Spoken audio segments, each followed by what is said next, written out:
சுதந்திர காற்று இந்த 43 ஆண்டுகளாக இன்னும் மியன்மாரில் வீசவில்லை. புதுடில்லியில் கான்வென்ட் ஆஃப் ஜீசஸ் அண்ட் மேரி பள்ளியில் படித்த போது மகாத்மா காந்தியின் கொள்கைகளால் கவரப்பட்டார் ஆங் சான் சூகி. பின்னர் இங்கிலாந்தின் ஆக்ஸ்போர்ட் பல்கலைக்கழகத்திற்கு சென்று அரசியல், தத்துவம், பொருளியல் ஆகிய துறைகளில் பட்டம் பெற்றார்.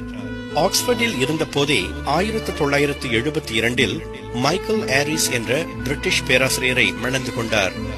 திருமணத்திற்கு அவர் விதித்த ஒரே நிபந்தனை என்ன தெரியுமா?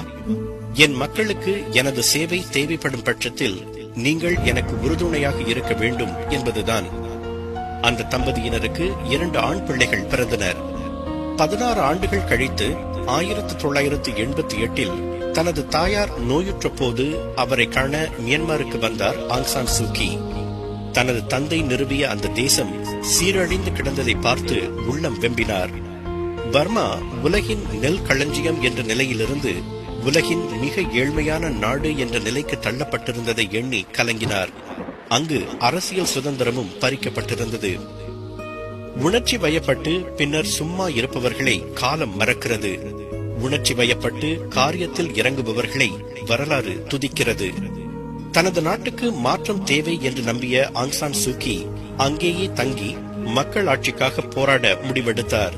அப்போது அவர் செய்தியாளர்களிடம் சொன்ன வாசகம் இது: சொந்த பூமியிலேயே கைதிகள் போல் வாழ்கின்றனர் மியான்மர் மக்கள். அவர்களின் நலனில் அக்கறை கொண்ட எந்த குடிமகனும் ஒதுங்கி நிற்கும் நேரமல்ல இது. உடனே NLD எனப்படும் தேசிய ஜனநாயக லீக் கட்சியை நிறுவினார் ஆங் சான் சூகி. அந்த கட்சிக்கு பொதுமக்களிடையே கிடைத்த அமோக ஆதரவை கண்டு விழித்துக் கொண்டது ராணுவ ஆட்சி. 1990 தேர்தல் நடத்துவதாக அது உறுதி கூறியது. தேர்தலில் நிச்சயம் தோற்றுப்போவோம் என்று அறிந்த அந்த ராணுவ ஆட்சி என்ன செய்தது தெரியுமா? கோழைத்தனமாக 1989 ஜூலை 20 ஆங் சான் சூகியை கைது செய்து வீட்டுக்காவலில் வைத்தது. வீட்டுக்காவலில் இருந்தவாறே 1990 மே மாதம் நடைபெற்ற தேர்தலில் போட்டியிட்டார் அவர். ராணுவ ஆட்சி திக்குமுக்காடி போகும் அளவுக்கு 82 விழுக்காடு வாக்குகளை பெற்று அசத்தியது அவரது கட்சி. மக்கள் தீர்ப்பை ஏற்க மறுத்த ராணுவ ஆட்சியோ தேர்தலை செல்லுபடியாகாது என்று அறிவித்து அக்கட்சியின் தலைவர்களையும் கைது செய்தது. ஆங் சான் சூகியின் செல்வாக்கை அறிந்த ராணுவ ஆட்சி நாட்டை விட்டு வெளியேறி அதன் பக்கமே தலை வைத்து படுக்காதிருந்தால் அவரை விடுதலை செய்வதாக அறிவித்தது. அதனை ஏற்றுக்கொண்ட ஆங் சான் சூகி 4 நிபந்தனைகள் விதித்தார். 1.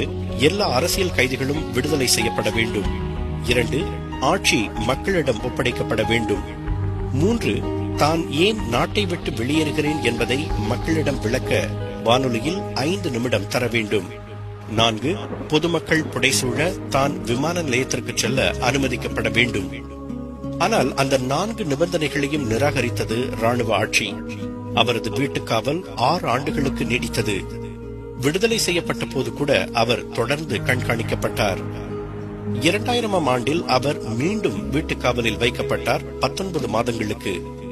3வது முறையாக 2003 மே மாதம் அவர் மீண்டும் வீட்டுக்காவலில் வைக்கப்பட்டார். இன்று வரை அது தொடர்கிறது. மொத்தம் 10 ஆண்டுகளுக்கு மேல் வெளி உலகத்தை சந்திக்க முடியாதபடி வீட்டுக்காவலில் வைக்கப்பட்டிருக்கும் அவரை ஒரு மருத்துவர் மட்டுமே சென்று பார்க்க முடிகிறது. மியான்மரின் மேன்மைக்காக தனி ஒருவராக போராடி வரும் ஆங் சான் சூகியை உலக சமூகம் போற்ற தவறவில்லை. 1991 அமைதிக்கான நோபல் பரிசு அவருக்கு வழங்கப்பட்டது. அப்போது அவர் வீட்டுக்காவலில் இருந்ததால் அவரது கணவர் அந்த பரிசை பெற்றுக் கொண்டார். 1993 அனைத்துலக புரிந்துணர்வுக்கான ஜவஹர்லால் நேரு விருதை அவருக்கு வழங்கி கௌரவித்தது India.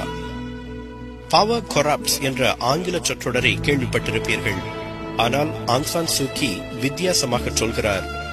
It is not power that corrupts, but fear. அதாவது பலம் அல்ல, பயம்தான் சீரழிவை தருகிறது என்கிறார் அந்த வீர பெண்மணி. எவ்வளவு வித்தியாசமான சிந்தனை, எவ்வளவு உண்மையான சிந்தனை. ஆங் சான் சூகி என்ற பர்மிய பெயரின் பொருள் என்ன தெரியுமா? சிரமமான வெற்றிகளின் பிரகாசமான தொகுப்பு. அவரது பெயருக்கு ஏற்பவே ஜனநாயக பாதையில் மிகச் சிரமப்பட்டு உயிரையே பணயம் வைத்து சிறிய சிறிய வெற்றிகளை அவர் குவித்துக் கொண்டிருக்கிறார். மியன்மாரில் ராணுவ ஆட்சி ஒழிந்து மக்களாட்சி மலர வேண்டும் என்ற தனது கனவு நனவாகும் நாள் வெகு தொலைவில் இல்லை என்ற நம்பிக்கையை அவர் இன்னும் கைவிடவில்லை. நம்பிக்கையில்தான் உலகமே சுழல்கிறது என்பதை நன்கு அறிந்தவர் அவர். உலக வரலாற்றை உற்று பார்த்தாலும் அந்த உண்மை புலப்படும். சர்வாதிகாரமும் அடக்குமுறையும் அராஜகமும் என்றாவது ஒரு நாள் நீதியின் முன்னும் அகிம்சையின் முன்னும் மண்டியிடத்தான் வேண்டும். அந்த நாள் மியன்மாரில் வெகு விரைவில் புலரும்.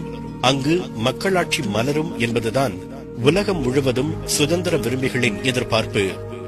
சராசரி மனிதனின் சுதந்திர உணர்வுகள் மதிக்கப்படும் அந்த நாள் மியன்மாரில் விரைவில் மலரும் போது அது ஆங் சாங் சூக்கியின் அயராத போராட்டத்திற்கு மகுடம் சூட்டும் நாளாக அமையும். அதுவரை நம்பிக்கைதான் அவரது உயிர் மூச்சாக இருக்கும்.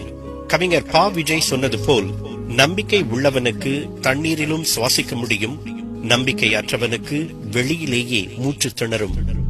ஆங் சான் சூக்கி என்ற அந்த அதிசய பெண்ணிடமிருந்து நம்பிக்கையை கற்றுக்கொள்வோம்.